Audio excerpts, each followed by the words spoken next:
Hello, everybody. I'm going to go over some more advanced scanning issues that you might have. Let me get this back here.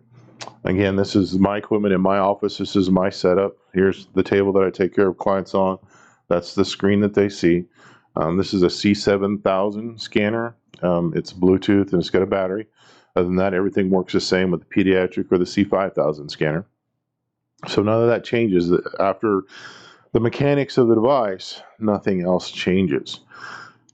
Um, there are three levels of using the scanner, and I thought about calling them good, better, best, but that implies that one may not be as valuable as the other, and that's not necessarily the case.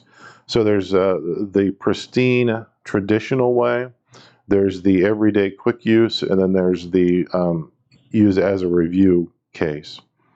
Historically, B.J. Palmer, when he was developed the NCM, the neuroclidometer, he would have his clients rest and acclimate to the office for at least 17 minutes, no more than 20. He liked that range of 17 to 20.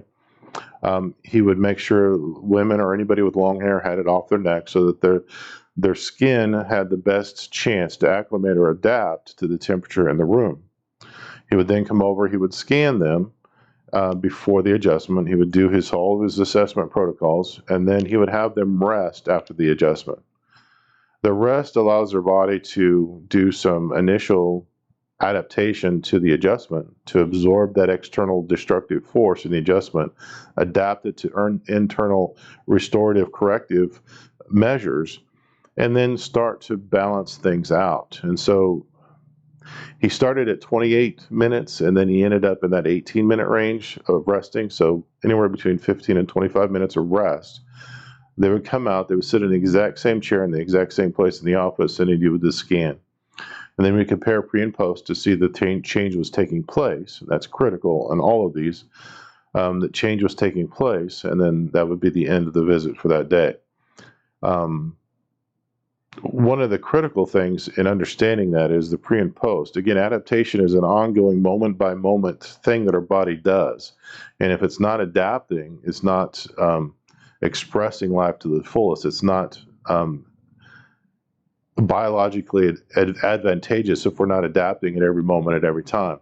So we would hope to see change. We would hope to see change with what we do on the table, with the adjusting force that we deliver to the body. We would hope that the body would absorb that, would adapt, and then start changing moment by moment as it settles out after that concussive force is introduced. And so what we would want to see is a normalization of balance in the scan after the adjustment, especially compared to a pattern that we would see before the adjustment. So that's the pristine traditional way of doing it, is acclimation for 15 to 20 minutes, adjustment, and then resting, and then scanning again. So acclimation, scan, adjust if necessary, rest, rescan. So the pre and post are separated for a good 45, 50 minutes. The second way is the more rapid way of doing things. Again, consistent procedures will result in consistent results. Repeatable procedures, repeatable results. And so you could have somebody come in, give them a little bit of acclimation, make sure that they're settled down. If they had air conditioning in the car, that it's, had a chance to balance out from one side to the other. You come unscan, lay them on the table, do your thing, and then immediately scan afterwards. The body won't have time to completely absorb and deal with the adjusting force and those concussive forces, but if you do the same procedure every time, you still should see changes from pre and post. So if in pre-scan, after they come in before you adjust, if you see pattern, and we'll talk about pattern in a totally different video, but those things that are stuck, that aren't responding, you see the same blip on the scan every time that correlates with other assessment protocols. If you see pattern, you adjust and you scan again and you still see pattern, you probably didn't affect the right joint. Now, that doesn't happen very often because the body adapts all forces and takes what it can out of those vectors to do the correction. But if correction is done, you should see a change in the scan. You definitely should not see pattern anymore. That pattern should be interrupted, and you should be back into an adaptive or changing or not like every other scan. And we're also looking for balance. And so as the scans balance out, you'll see that the scans get straighter. And if you do the hybrid delta T, which I'll discuss in a video where I can share my screen, you'll see that the bubbles get closer and closer to center. If you get a straight line, something's either wrong with the scanner, something wrong with the temperature, or something's wrong with the connection. A perfectly straight line is not what we're looking for. We're looking for something that's very straight and smooth, but not perfectly straight. So hopefully that helps in how to do the procedures.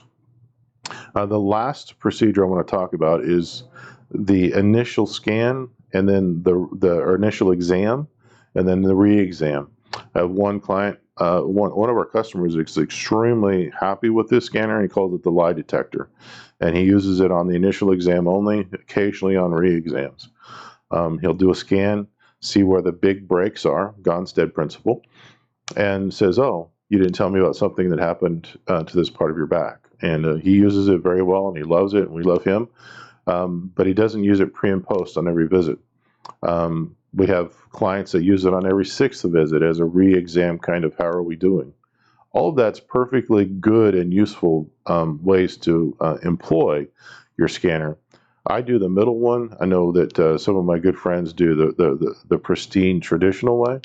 But the scanner can be used in a lot of different ways to help you build confidence, certainty, to build credibility with your clients so that you can see objectively in something that's repeatable and it has no bias.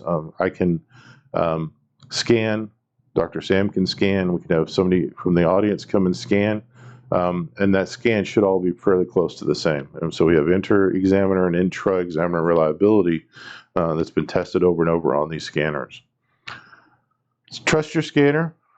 Use it to build up confidence and certainty in what you do. Employ it consistently, because consistent procedures leads to consistent results.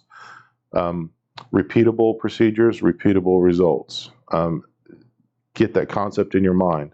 And again, make sure that you always stop at the same point and you always do the same thing on every person on every visit. Hope this was helpful. We'll have a lot more videos on how to use the software and how to a little bit more advanced scanning, pattern work, that kind of stuff, and then the different features in the software so that help you use this tool to the fullest to detect, analyze, and correct these imbalances in the nervous system that could indicate the chiropractic vertebral subluxation.